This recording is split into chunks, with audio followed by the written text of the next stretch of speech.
बच्चों, आज हम नैतिक शिक्षा पाठ 14 आर्यपथिक पंडित लेखराम के जीवन चरित्र का दर्शन करें। आर्य मुसाफिर के नाम से प्रसिद्ध आर्यपथिक पंडित लेखराम जी सत्य, साहस और त्याग के प्रतिमूर्ति थे। जब भी सत्य और धर्म की बात चलती है तो बरबस हमारे मानस पटल पर एक ऐसे शख्सियत का नाम उभर कर आता है और वह शख्सियत आर्यपथिक पंडित लेखराम जी हैं, जिनका जन्म पंजाब के चक्रवास तहसील सैयदपुर ग्राम में चैत्र 8 संवत 1915 को हुआ। पिता का नाम महता तारा सिंह। परिवार में इन्हें विभिन्न भाषाओं का अध्ययन करने का, सीखने का सुअवसर प्राप्त हुआ। ये बचपन से ही बड़े तर्कशील थे। इनकी तर्कशीलता के कायल इनके पिताजी थे। 13 वर्ष की अवस्था में इन्हें उर्दू फारसी की शिक्षा हेतु देहाती स्कूल में प्रवेश दिला दिया गया। अरबी, फारसी, पंजाबी में इनके द्वारा काव्य पाठ किया जाता रहा। ये काव्य पाठ करते रहे। अरबी, फारसी पर इनका समान अधिकार रहा। 17 वर्ष की अवस्था में इन्हें पेशावर पुलिस में प्रवेश दिलाया गया, अर्थात ये कार्य संस्थानों में अपनी सेवा देने लगे। पुलिस विभाग में रहते हुए भी इनकी सानिध्यता साधु संतों की रही। नित्य दिन गीता का पाठ किया जाना, शास्त्रार्थ किया जाना और विभिन्न लोगों के बीच बैठकर वैदिक प्रचार प्रसार की बातों के प्रति अपने एक मानसिक पृष्ठभूमि तैयार करना इनके चरित्र का एक अभिन्न अंग या हिस्सा बन चुका था। इनकी यात्रा अनवरत चलती रही।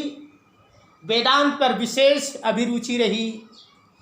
ये अद्वैतवाद का खूब अध्ययन किए और पंजाब के मुंशी कन्हैयालाल अलगदारी के द्वारा रचित ग्रंथों का इन्होंने जब अध्ययन किया तो इनके हृदय में वैदिक धर्म के प्रति एक प्रेम पैदा हुआ।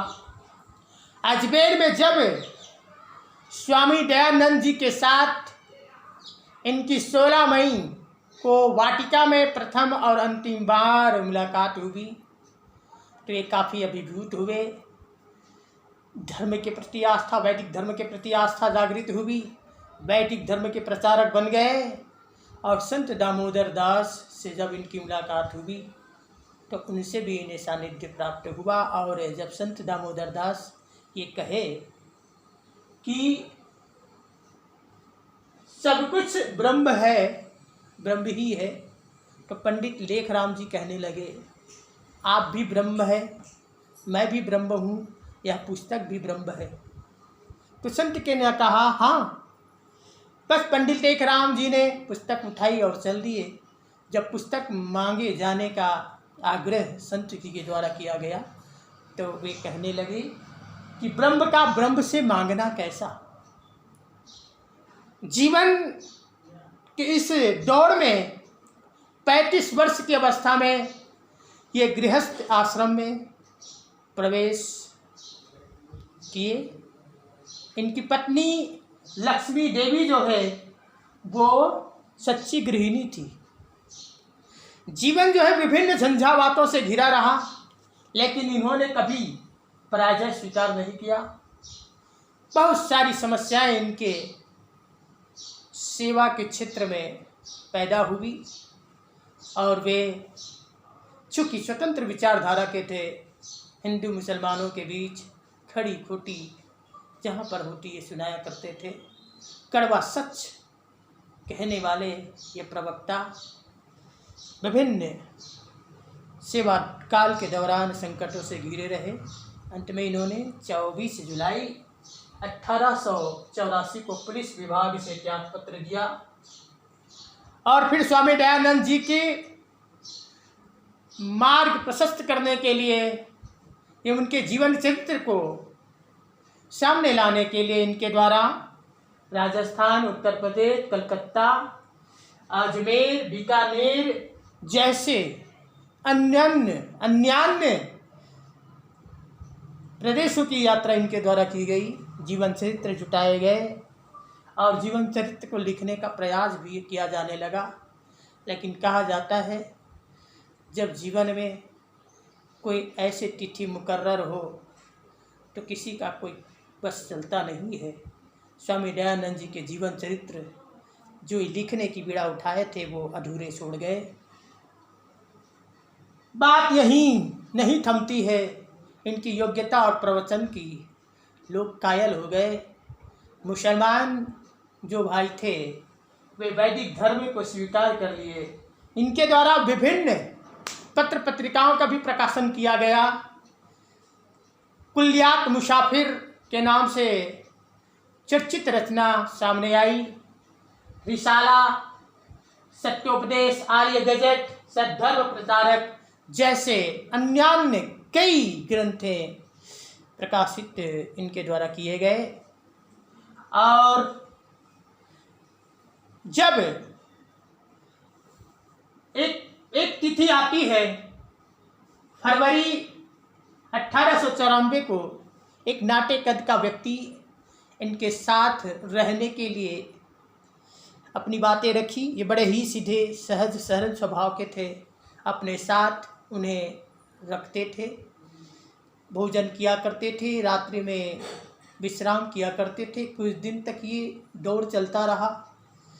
विश्वास जुटाने में वह नाटा व्यक्ति जो है वो बड़ा सफल हुआ और धीरे धीरे ये दौर आगे बढ़ता चला गया। एक दिन वह नाटा युवक जो है वह कंबल ओढ़े हुए कपकपा रहे थे। माँ ने कुछ मंगाने कि बेटा तेल तुम लाए क्यों नहीं, तेल तुम्हें लाना चाहिए। बस लाने की बात पंडित लेखराम जी ने कहे थे, अंगड़ाई ले रहे थे। उसी दरमियान ये कंबल ओढ़े युवक जो है, नाटा युवक जो एक सवांग रचा रखे थे कि उन्हें बुखार है, डॉक्टरों के पास ले जाया गया। डॉक्टरों ने कहा इन्हें ज्वर नहीं है बल्कि देह में कपकपी है। जो ही अंगड़ाई ले रहे थे त्यों ही उनके पेट पर सूरा घोप दिया गया। 1.25 घंटे तक वे अर्धचेतन अवस्था में थे। पैरी साहब के साथ इनकी तादाद में स्थापित हुई। वे इलाज करते रहे। अंतिम क्षणों में भी ये धैर्य प्रसन्नता के साथ इनके चेहरों में वो मुस्कुराहटों की लहरें थी। ये हमेशा कहा करते थे आज समाज द्वारा काम, लेखन का काम कभी बंद नहीं होना चाहिए, ये उनका नारा था। और अंत में वे पूरी प्रसन्नता और धैर्य के साथ धर्मवीर का पंडित लेखराम का समाचार में एक बिजली समाचार जो है वो बिजली की तरह कौंध गई और सारे लोग सत्य, साहस, त्याग और सत्य धर्म के प्रतिमूर्ति की अंतिम विदाई के क्षणों में सबकी आंखें सजल हो आए और इन्हीं सजल आँखों ने विनम्र श्रद्धांजलि दी। मैं तो यही कहूँगा कि जीवन में राम होना चाहिए और जीवन में यदि राम है तो लेख लिखे जा सकते हैं। पंडित आर्यपथिक लेखराम जी का जीवन चरित्र किसी लेखनी से कम नहीं था। सत्य धर्म के पथ पर हो गए शहीद पंडित लेखराम थे। सत्य साहस धर्म के नाम पर हो गए शहीद वे पंडित लेखराम थे। हर श्रद्धालुओं के हृदय पर बसने वाले मात्र पंडित लेकराम थे। बच्चों, आप उनके जीवन चरित्र से अवश्य प्रेरणा लेंगे और अपने जीवन चरित्र को भी उस महापुरुषों की तरह बनाने का एक अभिनव प्रयास करेंगे, ताकि आपका यह पठन पाठन सार्थक सिद्ध हो सके। धन्यवाद।